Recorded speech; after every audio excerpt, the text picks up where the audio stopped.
Hello future winners and welcome to Saturday's lesson. Today we are going to talk not about strategy, but about something that is also very important, and that's intuition.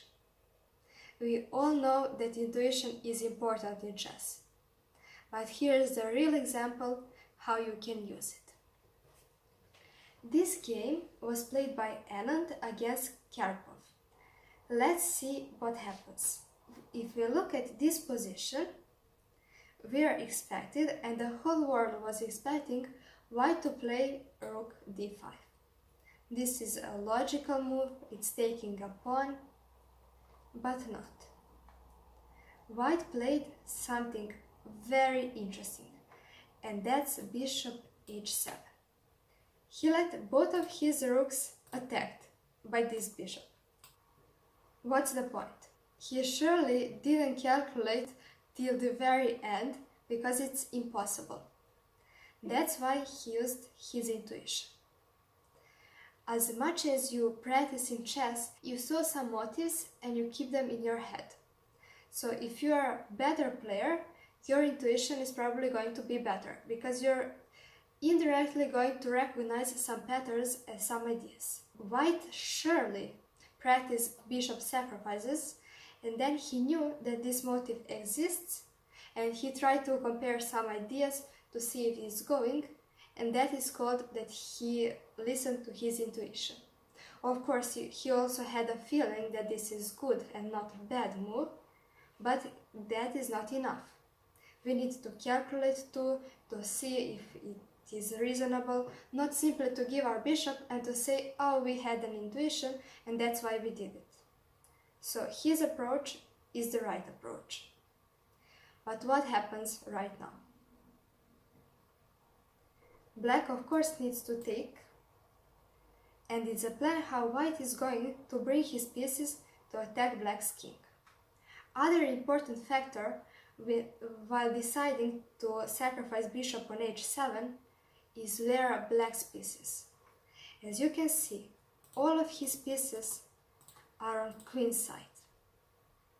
And he thought that he wouldn't have enough defense to protect himself. So that is plus, he surely thought it with believing in his intuition.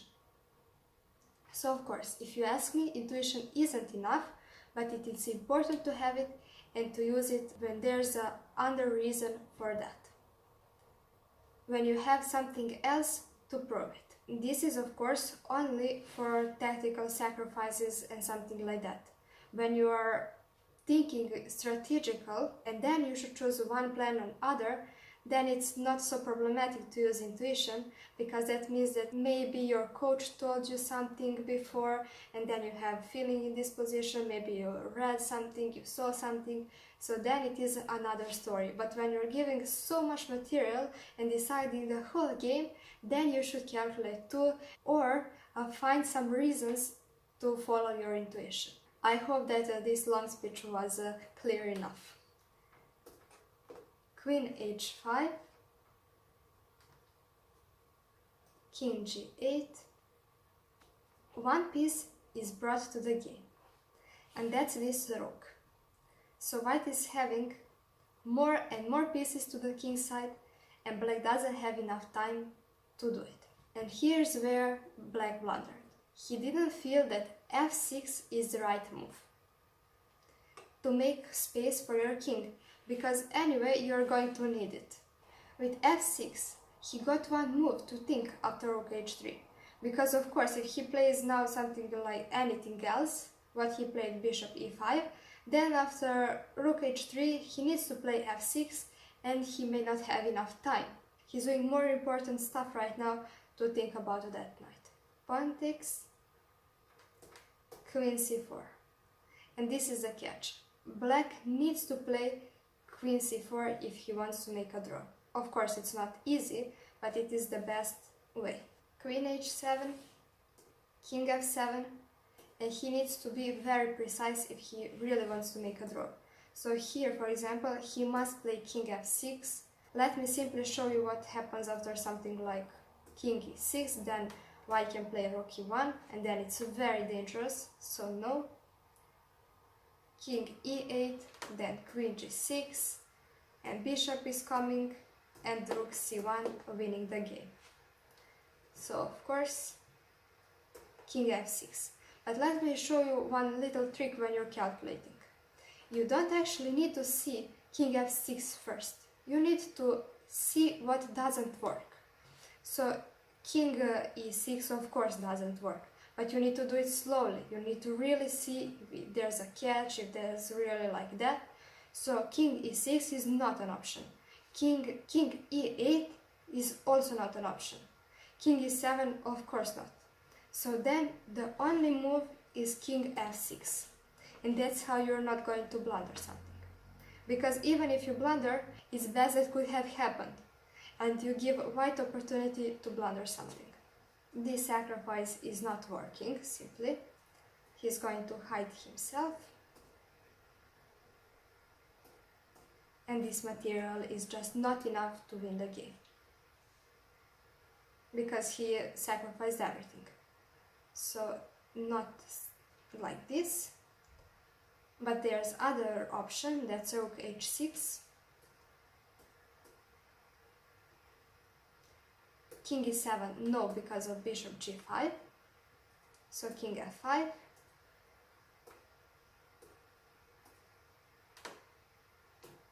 Queen e2, the saving move. Everything else loses because of checks, because of problems for black's king, so it's not even worth it to try it. But very beautiful move. Queen e2 saves the day. That's why f6 was better, but he blundered immediately. Of course, white doesn't want to take that bishop because mating threats are more important. After f5, and in game was played f6, that's what I told you, he needs to play f6. So it was better to play f6 and then to see if there's something better than taking knight, than to play bishop e5 and then play f6. On f5, for example, taking, queen d7, and that's the point. White is going to take g7 pawn. So f5 is not a good option because with f6 he is protecting e5 pawn. So f6 is of course better. Pawn takes, but it's lost for black. Bishop e5 was simply losing.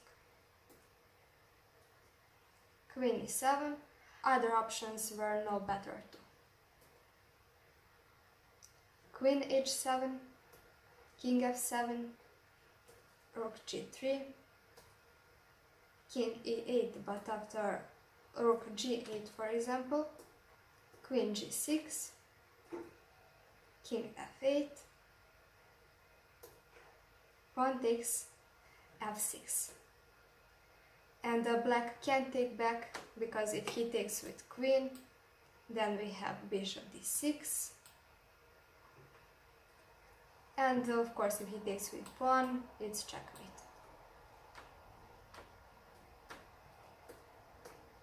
And that's why king e8, but then taking on g7, and you can see black's position is simply falling apart.